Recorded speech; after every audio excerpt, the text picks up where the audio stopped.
Honestly, YouTube streaming is bollocks. That's all it is. It drives me absolutely nuts. Oh, come on, just get going. You're probably already going. It makes up its own. It makes up its own rules every time. This is I hate it. This is why I don't stream anyway. There's always teething problems when you first start with this nonsense. I even tried to do it right. I even followed the rules, YouTube. I did what you asked me to do, and then you just pinged it out onto a different thing anyway. Ah, well, we made it in the end. Now I have a whole new problem, though. How the hell do you... There we go. Do that. Do that. Do that. Do that. Oh, isn't it stressful? Isn't it stressful? Did that work? I think that worked. Yes, it worked. Right, hello, welcome to the Week in Gaming episode 2, where so far we've just had random videos fly up for no reason whatsoever. So I was actually trying to set it up as a proper event. I had a holding page and everything, but YouTube just beams it to its live stream now thing anyway, no matter what you ask it to do. But anyway, it's only episode 2. I think we can get up to 5 episodes with both the Week in Gaming and the Week in Wrestling before. Well, if we still have tech issues, then I'm just shit at it. But until then, I know what we're going to do now. So you can hear me. That's the main thing. You know, what are you going to do? What are you going to do? We've tweeted it out, I think, to the new link. Yeah, I think. Oh, it doesn't matter. It doesn't. But we're learning as we go. Anyway, welcome to the Week in Gaming, episode 2, where today we're going to talk about Are Games Too Hard? Is basically the subject. Obviously, I got the chat open here as well. Ask any questions that you have in there, or just keep telling me how you love my bald head. That's nice. I don't know if I do have a beautiful bald head, but I appreciate it all the same. So obviously we're trying a different time this week as well. Does this time work better for you? Evening? I mean, I want to nail it down to a specific time each week. You know. I guess it really depends on what you're doing, but we'll try and find a team. We can start off just with this because Jose Lopez Mendes says, "Do you produce your videos at the What Culture Studio? Because it seems like the days you upload and the days you're in a What Culture video seem pretty close together." Nope, they are way up in Newcastle. I'm not in Newcastle. I live in London, good old London. And yeah, I mean, just I don't think there's any confusion about this, but I am a freelancer for What Culture, so that basically means I do loads of stuff. That's why I do this. That's why you can sometimes see me on Sky. If you are an avid watcher of, avid reader, I should say, of what do you call it? Oh, can't I think of words? If you are an avid reader of trusted reviews or anything like that, you'll see me there. So I basically, I'll pop up everywhere. Anyway, let's get on to this week. So loads of games that come out this week. We talked about Total War Warhammer 2 last week, so we don't need to talk about that. I think the 2 games that came out that most people are talking about are Cuphead and Forza 7. And the reason I think they do have an intrinsic link with each other is because both are notoriously hard. Now, I think we all... Wow, okay, cheers. I saw a comment there from Ryan. I literally shave everything on in respect for Simon. Cheers, bro. Yeah, now, Cuphead... Obviously, we've been waiting for 77 years to get Cuphead. For some reason, it got delayed time and time again. And on the surface, it looks like a very nice kind of 2D run-and-gun platformer, based on cartoons from the 1930s. It looks a bit like that first ever Mickey Mouse cartoon, Steamboat Mickey, or whatever it was. And you sit down and play it. Oh my gosh. I mean, it's like Dark Souls levels of just infuriating. It kicks... Sorry, I got to stop reading comments. It kicks your ass so hard, and my question is, does it kick your ass too hard? I mean, it depends on what you want from video games, right? Because 15, 20 years ago, I think the idea for most video games was make it really hard, make it a challenge. That's why boss fights were a thing. And I'm so old, I remember when boss fights started to not be the norm, or some developers didn't think they needed to put a boss fight in a game. Some people were actually taken aback by that, and they were like, we have to have boss fights in a game. It's like, no, you don't. I'm much more of a gamer I'd rather enjoy the experience of a game than have my ass kicked. Think of something like Bioshock. In Bioshock, if they had ended it after that twist or come up with a unique way to finish their game off, much like they did in Bioshock Infinite, that would have been infinitely better than what they did in the original Bioshock, which was have that atrocious boss fight that was way too much like like a video game when it didn't need to be, because Bioshock was trying to be more of an experience than a game, in my opinion. But they felt the need to do it, and that's why, you know, we did start going away from stuff like boss fights, and a lot of people didn't like it, and a lot of people today still think that video games should be hard, should be challenging, and I disagree. I disagree that entirely. And someone here, Kai Davis, says Cuphead is easy.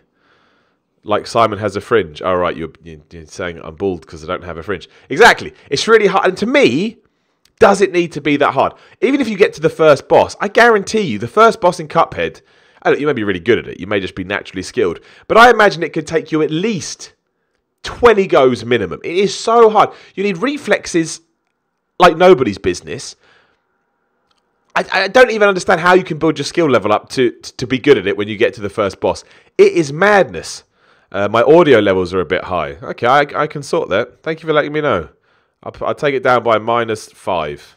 There we go. -5. Hopefully that's better. It took me 3 times, mate, says Ryan MV. Video, or it didn't happen. Look, I'm not saying that you can't. I'm not saying there aren't. I'm sure there are people out there that are doing it on their first go. My point being, in all the years I've seen building up to Cuphead's release, it's been a long time. The game's been coming for I remember back at E3 like 2013. Oh, it wasn't that long ago. But they were talking about Cuphead. My point is, I never expected it to be as hard as it was. And for me personally, and from what I want from video games, it's too hard. And my enjoyment of that game has been sucked away. I mean, Kaito Link says, if a game is too hard, I just don't play it. I watch someone else play it. And that's absolutely fine. And that's why difficulty levels, you know, that's a wonderful thing to put in a game. I think I may have mentioned this last week, but when I was reviewing a certain big game a few years ago, I switched it down to easy just because I was like, well, you know what? I'm just not enjoying this on the normal difficulty. And the people who made the game gave me a call and they said, why did you do that? Now you haven't really played the game properly. To which my response was, then why did you put the easy difficulty in the game if that's not me playing the game properly? So there are ways and means. I'm not saying a hard game is a bad game, but just something like Cuphead, it was so infuriating I just stopped. And I was like, I'm done. I don't want to play this anymore. And I think that's a shame because I love the way it looks. I love the idea of it. I do love the way it plays to a certain extent.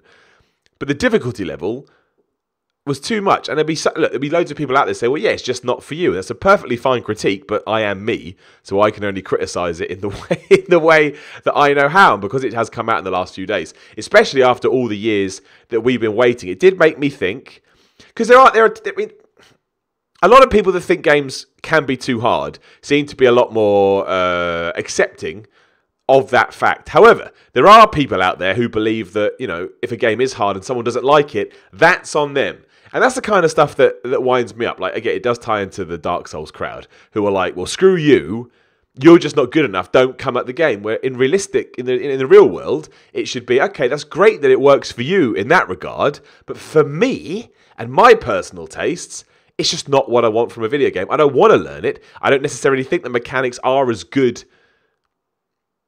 or they're not good enough for me to want to invest that time, therefore I'm done with it. And that's okay. It's not a good thing. It's not a bad thing. I just found it interesting because, I mean, tell me otherwise. I've got one eye on a chat here. Sometimes I get too distracted by it, obviously. But did anyone here actually expect Cuphead to be this hard? And is it too hard for you? I'm not saying in general. There'll be some people out there that have sat down with Cuphead and, you know, they're having a whale of a time in their pants because they love the fact that this is hard. And you could argue that games have shifted a lot towards the other ways and maybe they're not as challenging or as hard as they are. I mean, another game that's coming out that's definitely that hard is Wolfenstein 2, which we did chat about last week. That is a hard video game. Again, in classic Wolfenstein fashion, you've got all the difficulty levels, so it's not really a problem. You can just smash it down onto easy and run through the whole thing and blow everybody up.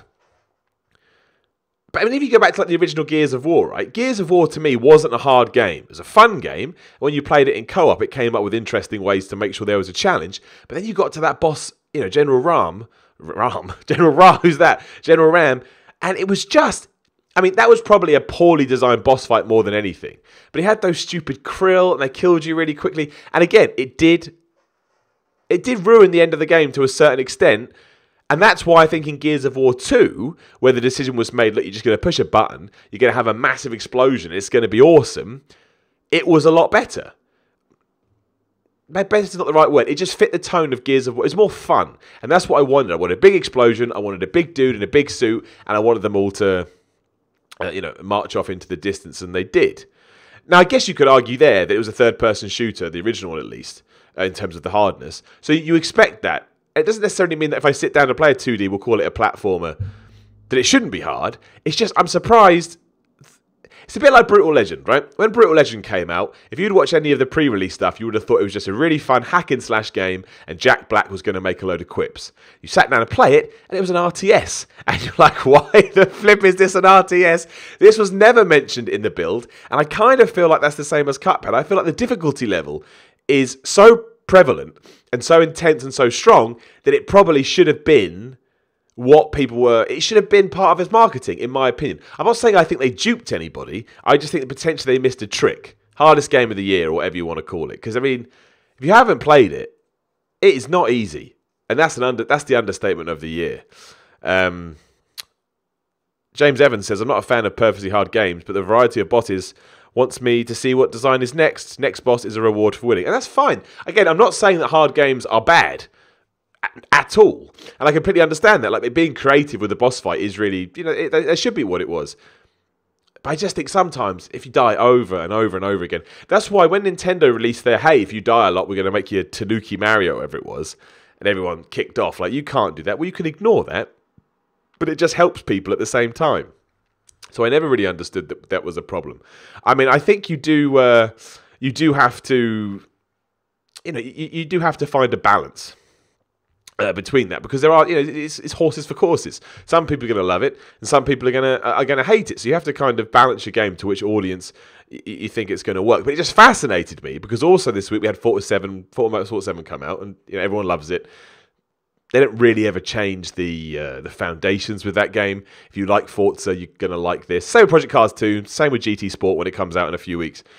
There's a formula there that people like, and they stick to it. However, and again, this is not a criticism, because it is a simulation racing game, and you're meant to learn it. You're meant to take your time with it. It's meant to be people who like car games. That's why you have arcade games on the other side of the fence, where, if you just want to put your foot down and drive around like a crazy person, you can. But I still think when you sit down with Forza first time, if you don't know what it is, you're in for the wake-up call of your life, because it's just so hard. And again, the more time you put into it, of course, the better you get. And that's why hard games are good, because it's that whole, as I can't remember who said it now, but as our friend just said, it is the reward when you feel like you're getting better that hooks you in. And I think it all just comes down to presentation or mechanics or whatever, because I never in a million years thought I'd enjoy a roguelike. And now Rogue Legacy is probably in my top 5 games ever. And that makes me sick to say that, because roguelikes are clearly for nerds. It's just a fact, to be honest. However, I mean, it really is. That was just a proof of how important stuff like PS Plus is, because I never would have played that game based on my own prejudice, really. So that's more shame on me. But I never would have played. Played that game, and because it was free on PS Plus, I downloaded it.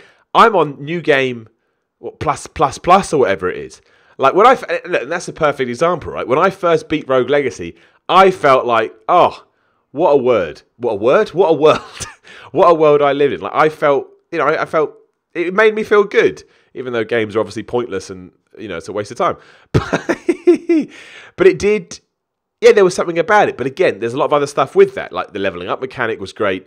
The way they tied it into the story that I know loads of games do this, but it was like a family tree. The music was fantastic. And the sort of the classic retro feel was, it just added to the presentation. So maybe that's why I kept going. And also it was simple, right? It had like 2 attacks. You could throw something or you could use a melee weapon. So it was pretty simple. But it goes to show that some games can get inside your brain that way. But then, say we switch over to something like Devil May Cry or Bayonetta. I mean, I've never really played Bayonetta, so maybe that's not fair. But from what I can take away from it, it's pretty damn hard. That doesn't appeal to me. And you could argue that it's exactly the same idea. Same with Dark Souls. Now, the reason I don't like Dark Souls is genuinely, not trolling anyone or winding anybody up, is because I just think it's a poorly made game. I don't think the challenge is the difficulty that's put in front of you. I feel like the challenge is the game is a little bit broken. Can you overcome? Can you overcome this? I don't know. Someone just mentioned the Switch, though. I do think that is the what do you call it? The power of the Switch. The power of the Switch is it does make games more fun.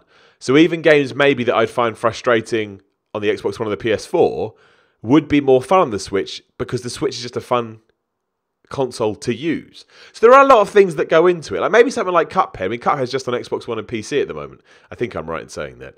So, but maybe if you did put it on the Switch, all of a sudden, because of the jovial nature of that machine, it would make it better. And maybe that's the same with Forza. I'm not saying we're going to see Forza on the Switch, because obviously we're not. But I do find Forza very dry and very boring.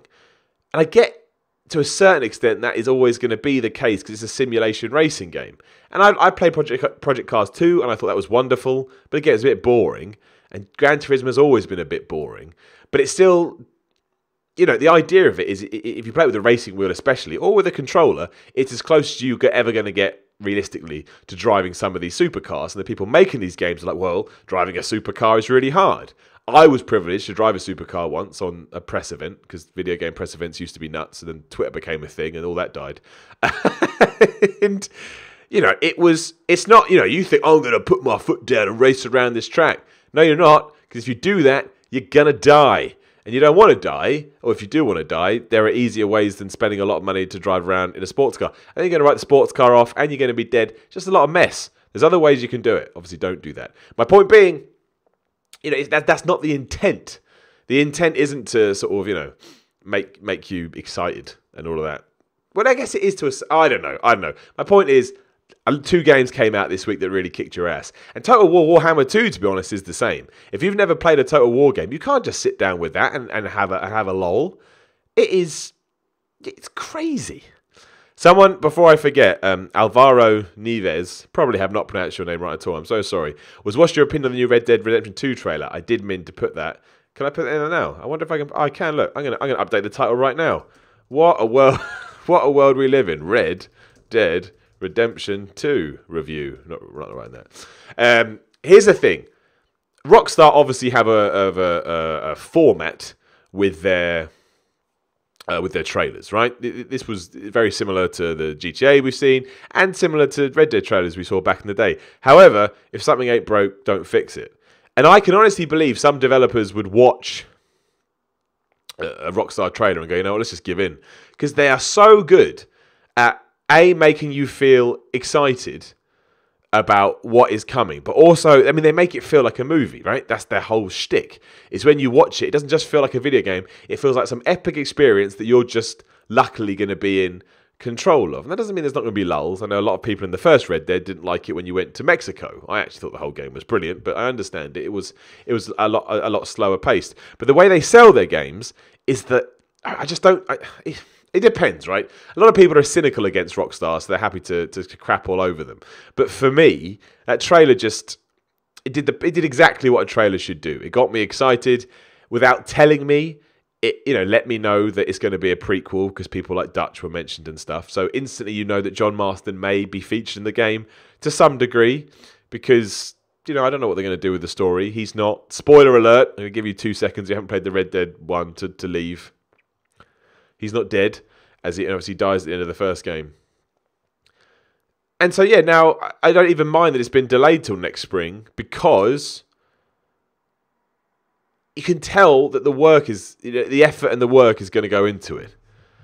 And that's, you know, Miyamoto said it once, right? It was a quote. I'll butcher this entirely, but it was, you know, a bad game is, bad game is bad forever. A delayed game still has the potential to be good. He said it with a lot more grace than that. And it's true, so I don't mind that it's been delayed. I thought it looked fantastic. It will probably be the best game of next year. I say, looking off in the distance to try and think what else is actually coming out next year. What is coming out next year in 2018? Let me know in the comments and we'll shout them out. But yeah, I thought Red Dead Redemption 2 was fantastic. I think even if you don't like Red Dead Redemption, I don't think you can look at that trailer and not think it's a very good trailer, because it is a very good trailer. Just my thoughts. Frail you are. Oh, frail you all. I don't know what that means.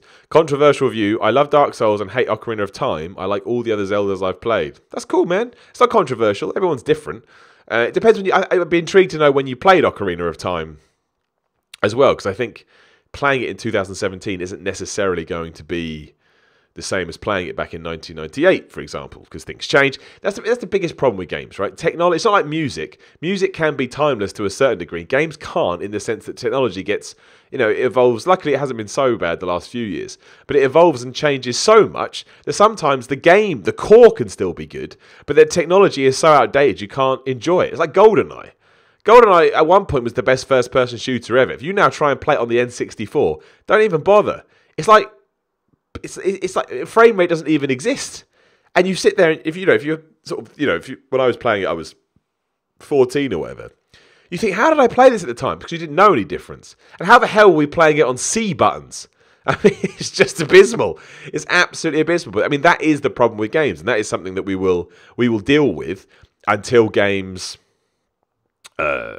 I don't really know if they'll ever change in that regard, because games are still in their infancy. When you think how long films and books and music have been around, I mean, I know games have been around, so you can say for 50 years, but in terms of in popular culture, late 80s, could maybe argue early 90s. I mean, there's pros and cons to both, and that does make a difference.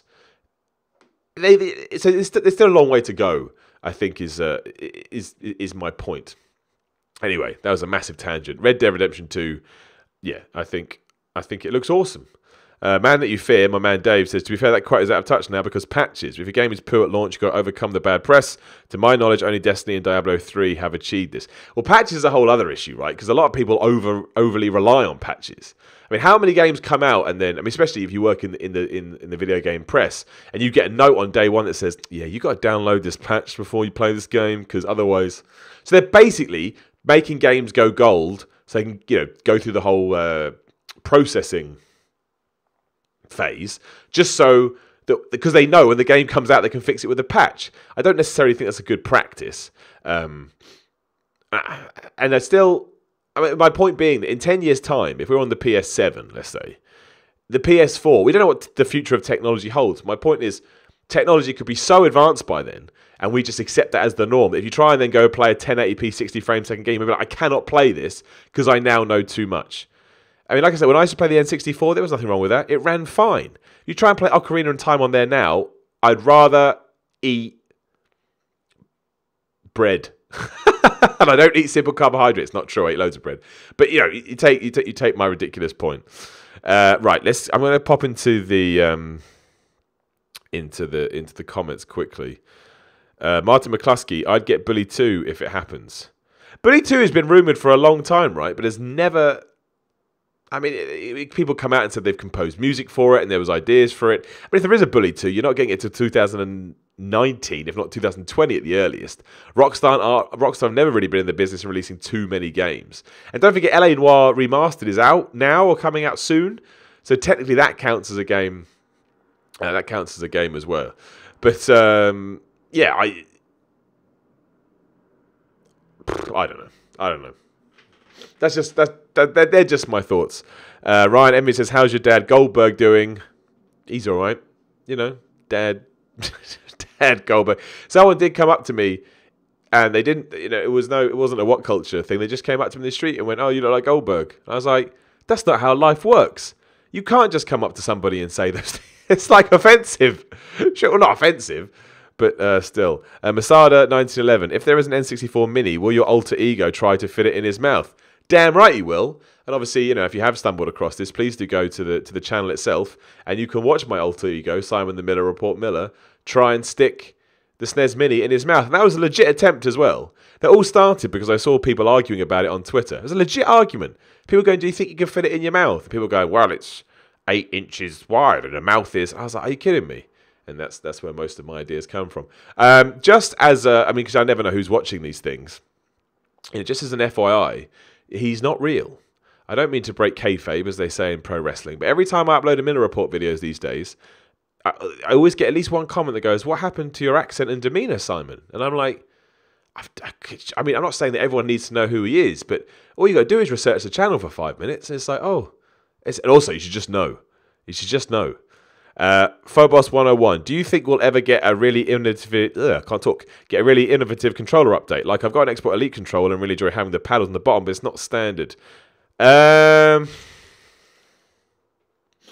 mean, the problem with the pad is that it's I mean, look what happened with the Wii, right? It was a gimmick. It was a novelty. Then they tried to do something similar with the Wii U. It was a gimmick. It was a novelty. It works with the Switch because the idea is that it's portable. But when you're talking about home gaming consoles, I guess you could go DualShock depending on your preferences. But to me, the Xbox 360 pad was perfect for what it was trying to achieve. You didn't need to fiddle with it too much. I understand there's like pro versions and esports versions. But what did you really need to do to that in order to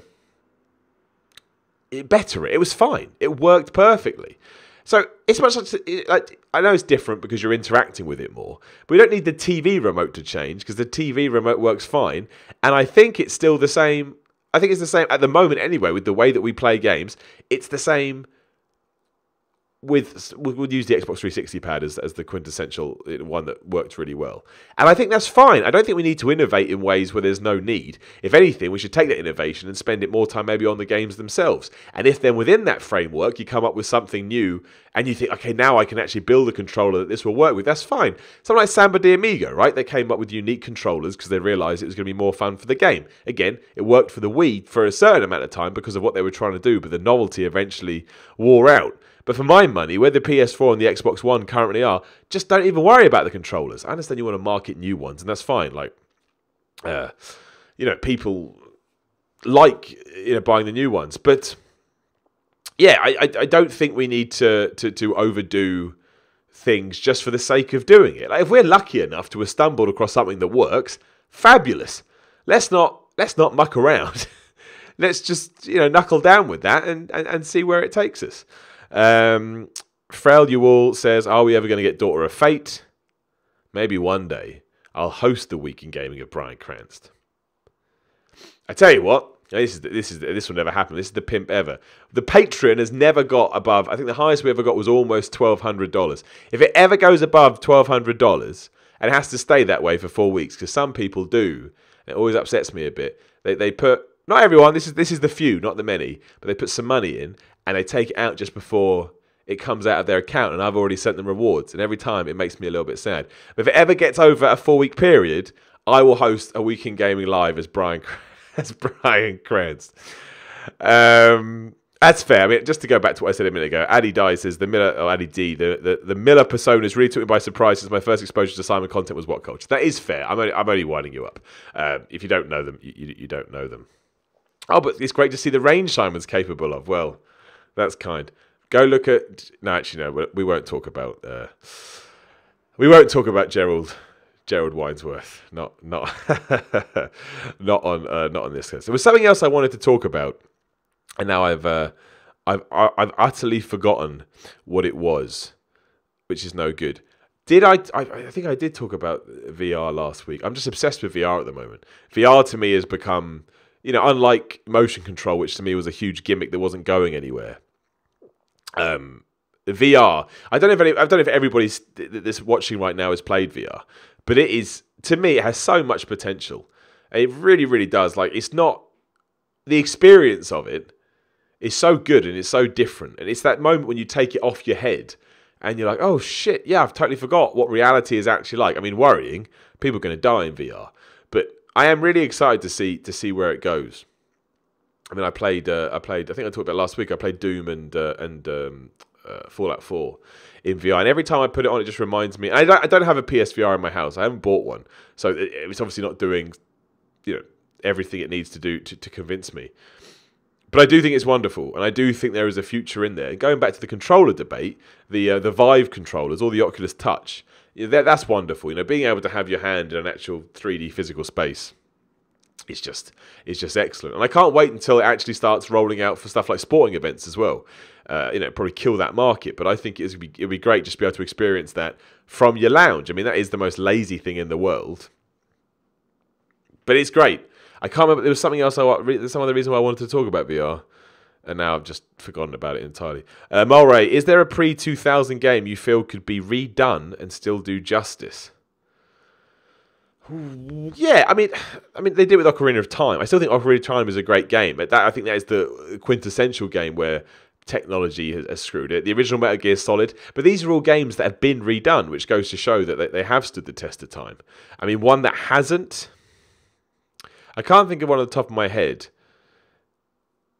Did Banjo-Kazooie never got HD'd, or did it? No, I think it did get HD'd, right? I always thought Banjo-Kazooie was a really good game.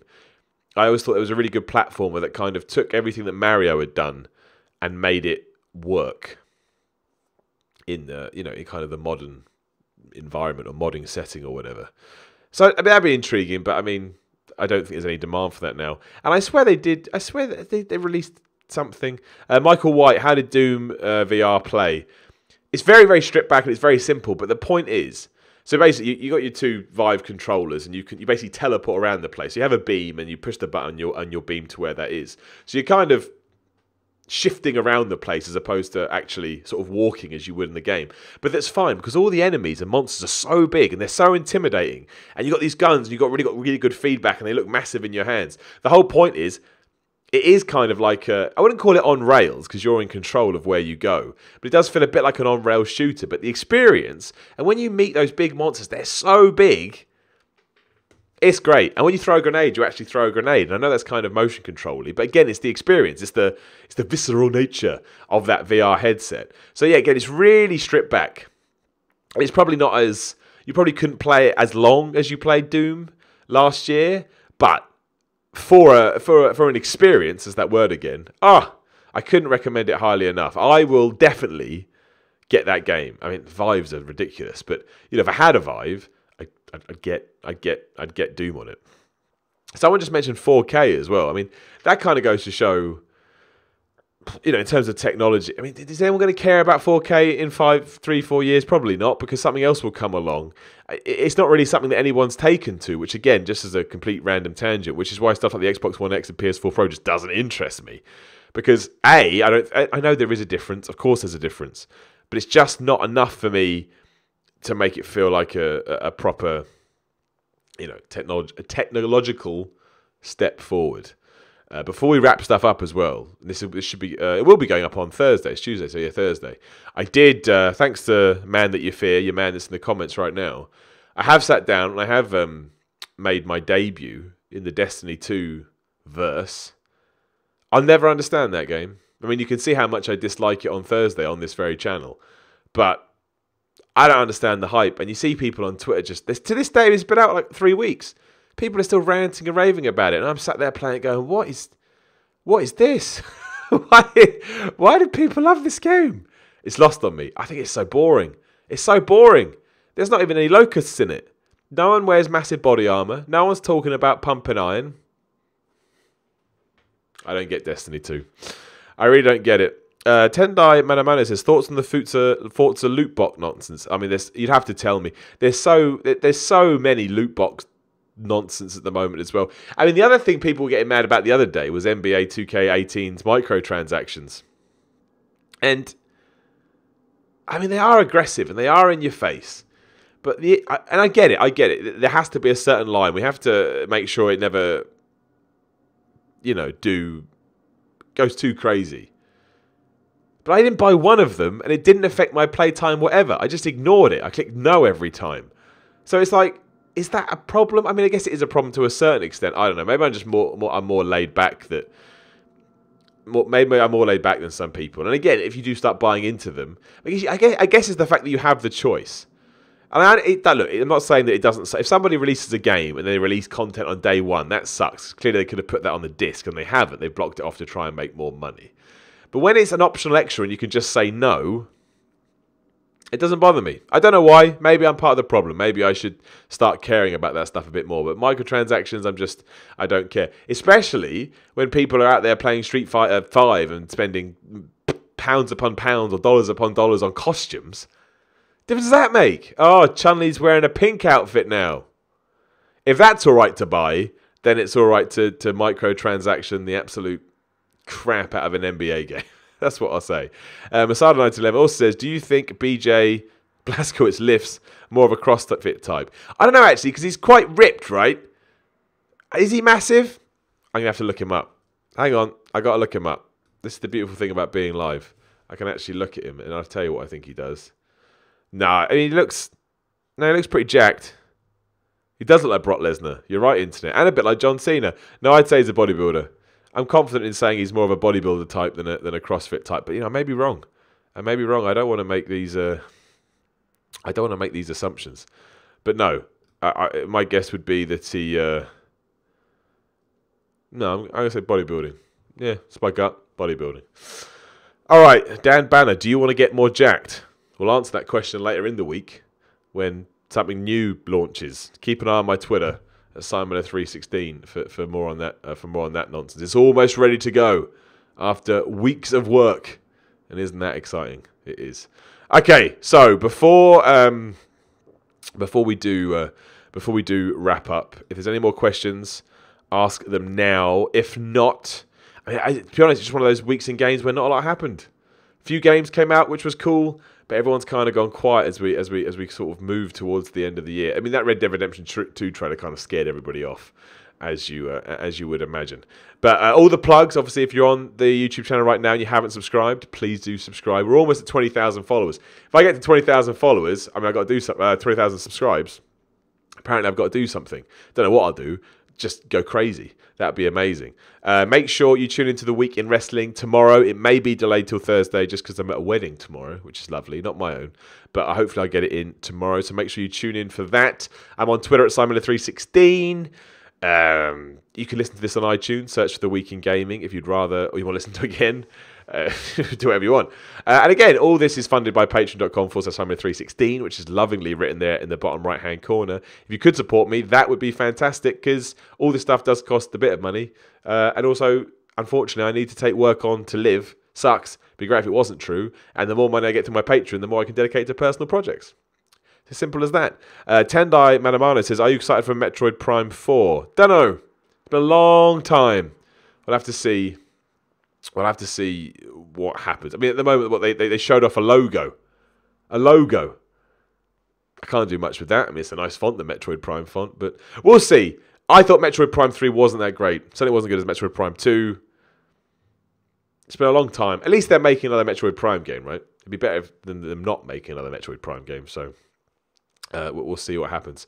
I should say, actually, I just saw a few people in the comments. Thank you to everyone that does support me already. I shouldn't just shill without thanking.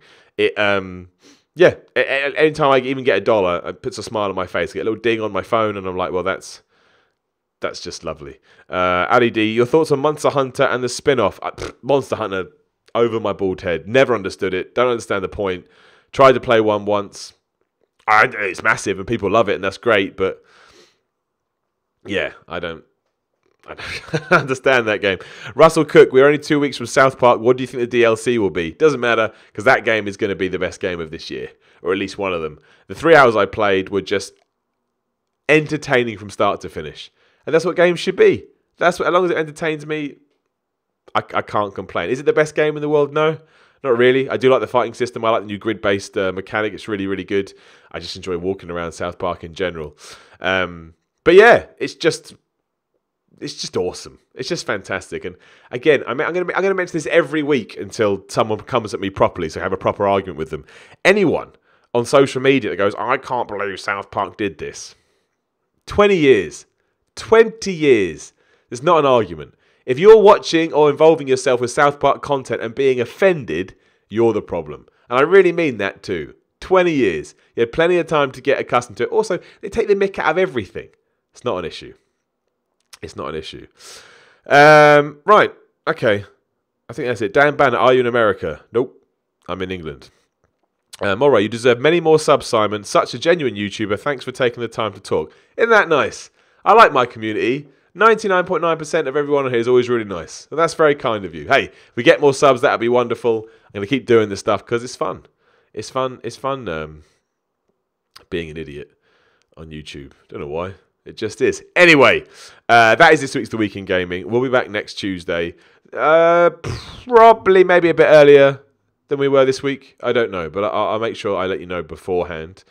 Just keep enjoying games. Remember that games are meant to be fun. Don't get too wound up. If you don't like something, just don't play it. Remember that Splatoon is for babies, and Pokemon, that's for babies too. If you do like either of those two games, I don't know. What can you say? Please do share all this as well. Also, please do let people know that people like the Miller Report character are fake, because sometimes I can't be bothered to tell people. And also, I was on the Co-optional podcast last week with Total Biscuit, which you can go onto his YouTube channel now and watch if you'd like that. I genuinely had a blast doing that. It was really fun. Before we do go though, Alex JC93, will Gran Turismo Sport be any good? Yeah, it is good. But again, it's much like Forza, it's much like Project Cars 2. It's just the same thing again. But you could argue that's exactly what it needs to be, because we've been waiting a long time for a new Gran Turismo game. It does have to compete with the likes of Forza and Project Cars 2. It will do the job. It will tick the boxes. Does it need to do anything else? Probably not. When's Need for Speed out? November. That better be good. We're low on arcade racing games. I mean, realistically, we don't need any more racing games, because Mario Kart 8, Deluxe is the best racing game ever made. But yeah, David's getting mad about Pokemon in the. I love triggering people. Okay, look, thank you very much for watching. We will be back in a week's time. Again, make sure you tune in tomorrow or potentially Thursday. Keep an eye on the Twitter for the week in wrestling. I'll see you soon.